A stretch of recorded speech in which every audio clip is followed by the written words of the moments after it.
Hello students, आज हम aromatic हेटेरोसाइक्लिक्स के अंतर्गत रिएक्टिविटी ऑफ एरोमेटिक कंपाउंड्स पढ़ रहे हैं कि एरोमेटिक कैरेक्टर जो है, the aromatic character is associated with the stability of benzene. Benzene की स्टेबिलिटी के सीधे सीधे एसोसिएट किया जाता है इसको। रेजिस्टेंस टुवर्ड्स एडिशन रिएक्शन, जिसमें एडिशन रिएक्शन नहीं देखने को मिले, क्या देखने को मिले, सब्स्टिट्यूशन रिएक्शन देखने को मिले। Reactivity can not be however be regarded as a criterion of aromaticity। जो रिएक्टिविटी है डिपेंड करती है किस किस के बीच में, energy between transition state and ground state. तो किसी भी हेटेरोएटॉमिक कंपाउंड्स का जब भी हम रिएक्टिविटी स्टडी करेंगे तो उनके बीच की जो ट्रांजिशन स्टेट के अंदर जो एनर्जी का डिफरेंस है उस पर हमारी रिएक्टिविटी जो है वो डिपेंड करती है।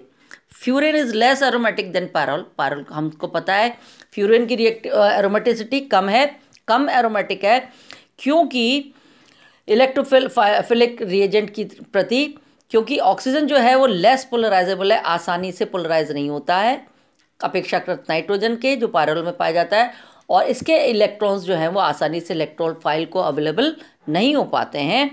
Then nitrogen atom with a lone pair is more polarizable than oxygen। Oxygen की अपेक्षा ज़्यादा पोलराइजेबल है, इसीलिए so that electron easily releases from nitrogen atom। इसलिए नाइट्रोजन या जिसको पायरोल के अंदर पाया जाता है जो कि एक हेटेरोसाइक्लिक कंपाउंड है, वो आसानी से इलेक्ट्रोफिलिक सब्स्टिट्यूशन रिएक्शंस आसानी से देता है in comparison to furan. The relative reactivity and selectivity of different position in the heterocyclic compounds to be attacked by the reagent can be predicted by the reactivity indices such as electron density, frontier electron densities and localization। यानी किसी भी heterocyclic compound की reactivity को अगर हम study करना चाहें तो सेलेक्टिविटी को डिफरेंट अलग अलग पोजीशन पे, कि वो 1 पे अटैक करेगा, 2 पे, 3 पे, कहाँ पर वो सेलेक्टिवली अटैक करेगा, ये सारा चीज़ डिपेंड करता है इलेक्ट्रॉन डेंसिटी पर, फ्रंटियर इलेक्ट्रॉन डेंसिटी और लोकलाइजेशन एनर्जी पर। ये रिएक्टिविटी इंडिसेस हैं जिन पर ये सारी बातें प्रदर्शित की जाएगी। Reaction with softer more polarizable reagent में be better accommodated by considering the energies and coefficient of the so called frontier molecular orbital of the heterocyclic compound. किसी भी हेटेरोसाइक्लिक कंपाउंड के अंदर उपस्थित फ्रंटियर मॉलिक्यूलर ऑर्बिटल का, जो कि पर डिपेंड करता है हमारा जो इलेक्ट्रोफाइल है वो उसका आक्रमण, सॉफ्टर मोर पोलराइजेबल रिएजेंट में भी बेटर अकोमोडेटेड, जो कि आसानी से पोलराइजेबल, जिसको हम सॉफ्टर नाम से बता रहे हैं कि with softer more polarizable reagent जो है वो आसानी से इन रिएक्शंस के लिए अकोमोडेट किया कर सकता है, क्योंकि एनर्जीज और coefficient, considering the energies and coefficient of the frontier molecular orbital. Frontier molecular orbital के कोफिशिएंट पर डिपेंड करता है हमारी ये सारी की सारी reactivity of heterocyclic compound. The frontier orbitals are the, ये फ्रंटियर ऑर्बिटल मॉलिक्यूलर ऑर्बिटल कौन कौन से हैं, इनकी एनर्जी पर जिस पर डिपेंड करता है, that is known as LUMO, lower unoccupied molecular orbital, HOMO, highly occupied molecular orbital, जिसकी एनर्जी ज़्यादा होती है। इन दोनों के बीच में एनर्जी का जो गैप है उस पर डिपेंड करता है।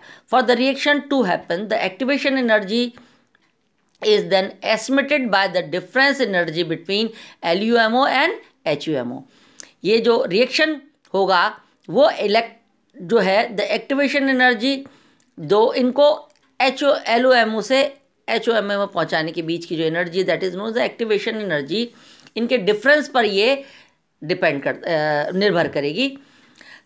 इफ द डिफरेंस, इन दोनों के बीच का डिफरेंस अगर कम है, if the difference in the energy between HOMO and LUMO is low, lower will be the activation. उनको एक्टिवेट करने के लिए कम एनर्जी की आवश्यकता पड़ेगी, which depends on the extent of mixing of orbitals. मतलब हम जब मॉलिक्यूलर ऑर्बिटल बनाते हैं तो हम देखते हैं कि ऑर्बिटल्स की मिक्सिंग होती है, और इनको मिक्सिंग करने के लिए जितनी कम एनर्जी की आवश्यकता होगी, आसानी से मिक्सिबल हो जाएंगे, और faster will be the reaction, more efficient mixing pi orbitals. आसानी से हमें ऑर्बिटल्स एक्सेसिबल हो जाएंगे, क्योंकि इनकी मिक्सिंग आसानी से होगी तो मॉलिक्यूलर ऑर्बिटल भी आसानी से बनेंगे। From ionization potential, ionization potential क्या है, इलेक्ट्रॉन निकालने की क्षमता। The ionization potential, the energy of pi HOMO of most of the heterocyclic compound can be estimated। इसमें एक लिस्ट दे रखी है जिसमें अक्सर पाई HOMO का पूरा सीरीज दे रखा है, इसमें देखा बेंजीन की 9.24, इमिडाजोल की 8.78, थायोफिन की 8.9, फ्यूरिन की 8.9, पायराजोल की 9.15 एंड पिरिडीन की 9.73। ये आईपी हैं जो कि पाई HOMO के साथ एसोसिएटेड दिखाए गए। For the electrophilic substitution reaction to take place, the HOMO of heterocyclic compound interact with LUMO of electrophile. वो कह रहे हैं कि HOMO हमारे हेट्रोसाइक्लिक कंपाउंड का और LUMO इलेक्ट्रोफाइल का इंटरेक्ट करते हैं। For any particular electrophile we might expect reaction rate to be faster with those electrophile with the smallest IP. मतलब ऐसे इलेक्ट्रोफाइल अगर आक्रमण करते हैं जिनका आयनाइजेशन पोटेंशियल कम है, वो आसानी से रेट को फास्ट बना देते हैं। Electrophilic substitution in spiral takes place at 2 and 5 position. Preferential positions कौन सी है? 2 और 5। Dominantly because the HOMO of pyrrole low has the largest orbital coefficient at 2 and 5 position. क्यों? क्योंकि जो हमारा एरोमेटिक कंपाउंड जिसको हम कहते हैं पायरोल, उसके HOMO का जो ऑर्बिटल कोफिशिएंट है वो 2 और 5 पे सबसे ज़्यादा होता है। इसके बाद हम देखते हैं द न्यूक्लियोफिलिक अगर सब्स्टिट्यूशन रिएक्शन देखें एरोमेटिक कंपाउंड में तो हेट्रोसाइक्लिक कंपाउंड में तो LUMO of heterocyclic and HOMO of nucleophile जो है वो इन्वॉल्व होता है। यहाँ उल्टा हो गया, पहले वहाँ पर क्या था? HOMO ऑफ हेट्रोसाइक्लिक था, यहाँ पर हो जाता है LUMO ऑफ हेट्रोसाइक्लिक इंटरेक्ट करता है with HOMO of nucleophile. The lower the energy of LUMO the faster is the reaction with an attacking nucleophile. इसके लिए हमें बहुत आवश्यकता है कि हमारे हेट्रोसाइक्लिक कंपाउंड का LUMO की एनर्जी जो है वो कम से कम हो, और जितनी कम होगी LUMO की एनर्जी उतना ही फास्टर न्यूक्लियोफिलिक अटैक होगा। It is concluded that attack is expected to occur dominantly at the atom bearing the largest molecular orbital coefficient। इसलिए हमारा ये अटैक जो है वो कहाँ पर एक्सपेक्टेड होगा? जहाँ पर जिसका लार्जेस्ट मोलिकुलर ऑर्बिटल कोफिशिएंट होगा।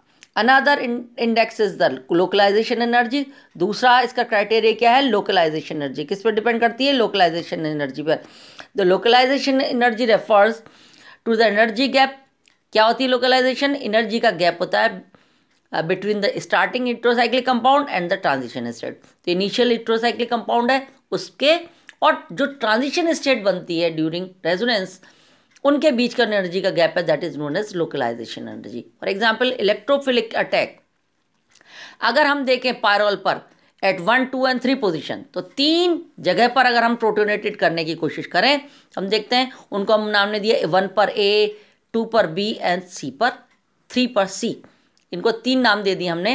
तो हमने देखा कि अगर हम मॉलिक्यूलर ऑर्बिटल कैलकुलेशन का देखा जाए तो देखते हैं कि इन स्टेबिलिटी का ऑर्डर जो है वो 2 पर यानी B पर सबसे ज़्यादा, फिर आता है C मतलब नंबर 3 पर, उस सबसे कम आता है नंबर 1 यानी A पर।